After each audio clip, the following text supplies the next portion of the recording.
Olá pessoal, professor Wander Andrade, eu venho falar do procedimento ordinário no processo penal, procedimento ordinário este que se apresenta como sendo um desdobramento das modalidades do processo comum. O processo comum, que se apresenta lá no processo penal, antepondo-se ao procedimento especial, o procedimento comum é dividido em ordinário, sumário e sumaríssimo. O procedimento ordinário, portanto, ele representa a maioria dos crimes, ou pelo menos os de maior gravidade, desde que não estampados em leis especiais que têm procedimentos especiais. Crimes cuja pena seja de 4 anos ou superior a 4 anos são julgados e processados de acordo com o procedimento ordinário.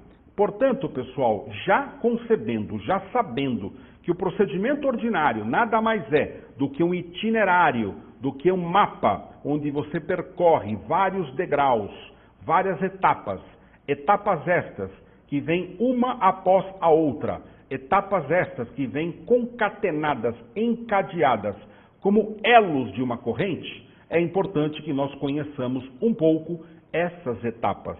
E eu quero falar um pouquinho dessas etapas do procedimento ordinário. Qual é a primeira etapa do procedimento ordinário? Vamos ver a anotação? Olha lá. A primeira etapa, pessoal, é a remessa do inquérito policial.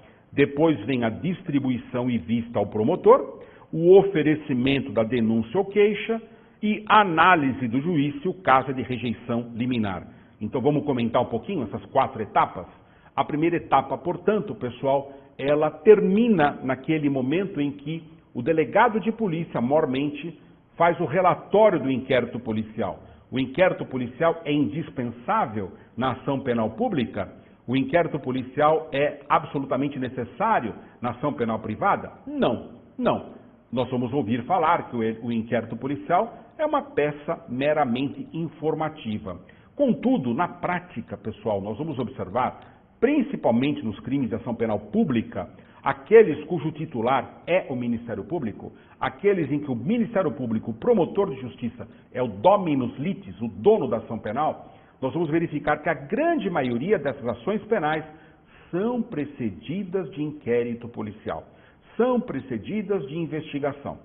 Constam com relatório, com produção de provas periciais, com coleta de elementos, de vestígios, de indícios, todos a inspirar o dono da ação penal a examinar a força, a consolidação daqueles elementos de materialidade, aqueles elementos que apontam para a autoria, tá certo? Então, a remessa do inquérito policial dá o start, em regra, ao procedimento ordinário. Mas o dono da ação penal, como eu disse, é o promotor de justiça. Ele precisa receber esse inquérito policial, perceber se existem ali elementos aptos e suficientes a se apresentarem como prova da autoria, ou ainda que não exista certeza desta mesma autoria, ao menos uma dúvida bem razoável, e a certeza, sim, da materialidade. A materialidade se faz indispensável.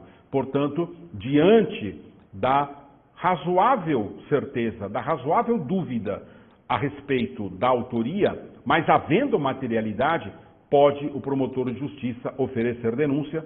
Em se tratando de um crime de ação penal privada, pode o advogado contratado, constituído ou mesmo designado para o feito oferecer a queixa-crime, que é algo muito semelhante à denúncia, só que nos crimes de ação penal privada.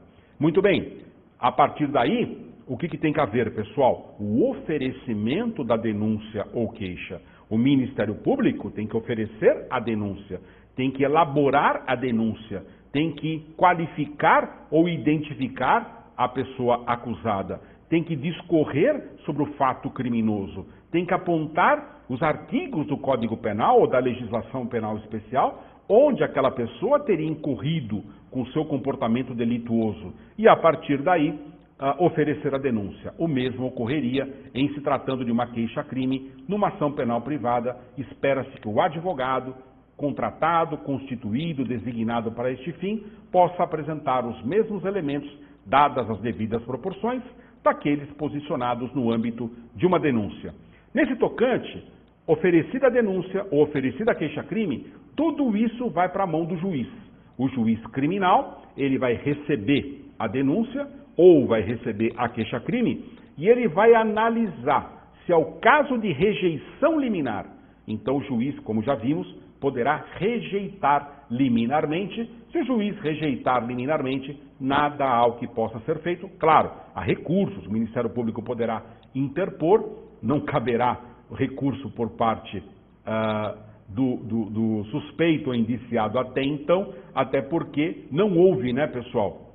Não houve aí sequer processo. O juiz não recebeu a denúncia. Não recebendo a denúncia, não há crime. O juiz não recebeu a queixa-crime. Não recebendo a queixa-crime, não há processo. Vamos colocar direitinho, né? Não há processo penal, não há ação penal. Porque a ação penal, o processo penal começa quando o juiz recebe a denúncia.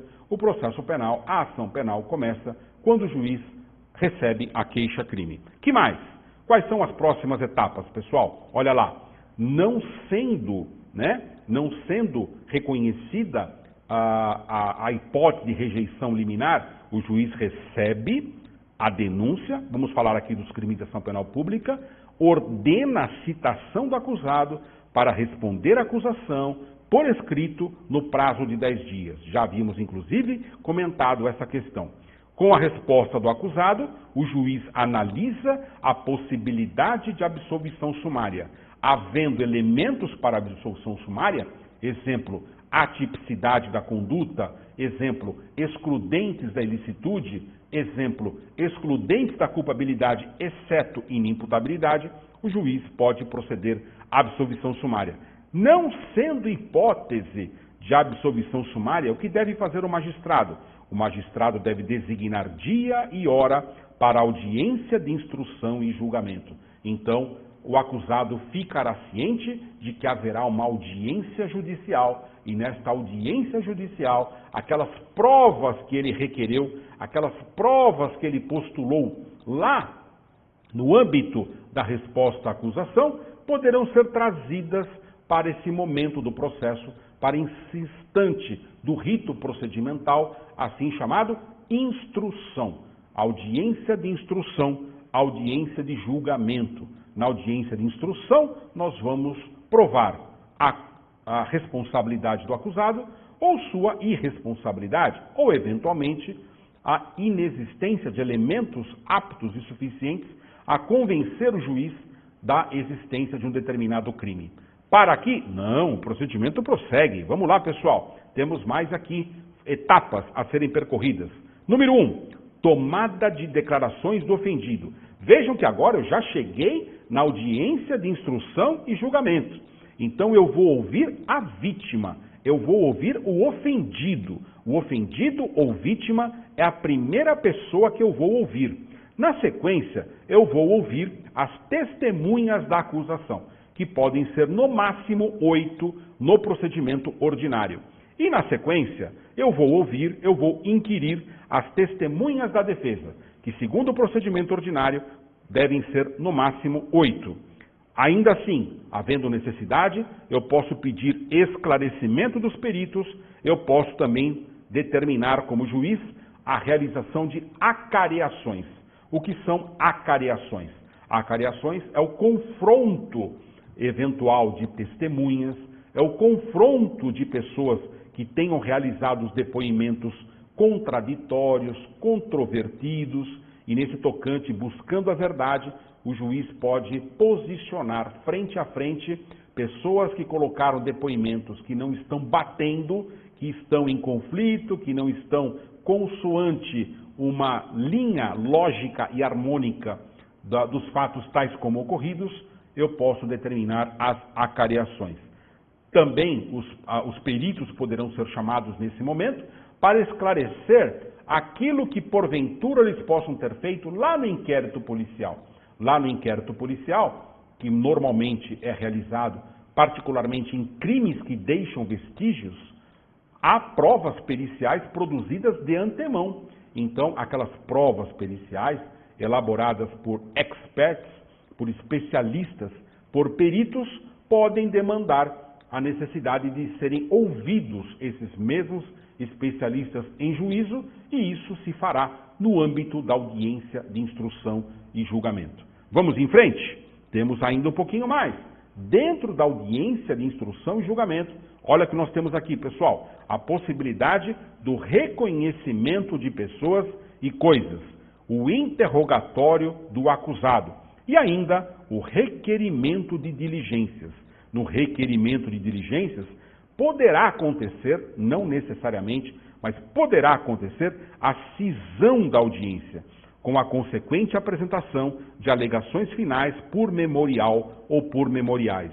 Me explica um pouquinho melhor isso, professor. Bom, no reconhecimento de pessoas e coisas, pessoas que foram apresentadas, enunciadas, declaradas como presentes em relação aos fatos, podem ser chamadas para serem reconhecidas pela vítima, por as testemunhas, então isso é possível, reconhecimento de pessoas.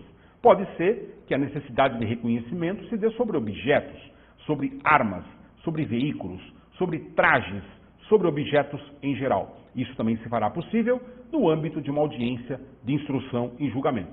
Mas uma das últimas etapas, na oitiva das pessoas que tem que depor, é de fato o acusado. O acusado será ouvido por último. E a este momento do processo, a esta oitiva do acusado, eu dou um nome técnico. E o nome é interrogatório. Não existe interrogatório de testemunha, por favor. Não existe interrogatório do ofendido, a vítima. Não. A vítima presta depoimento. A testemunha presta depoimento.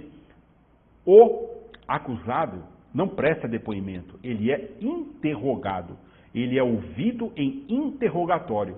Mas prestem atenção, pessoal. O interrogatório também é uma peça de defesa, tá bom? É o momento da defesa. É bem verdade que há pessoas que são orientadas por seus advogados a nada falarem no interrogatório, a não dizer nada, a ficar calado diante de um interrogatório.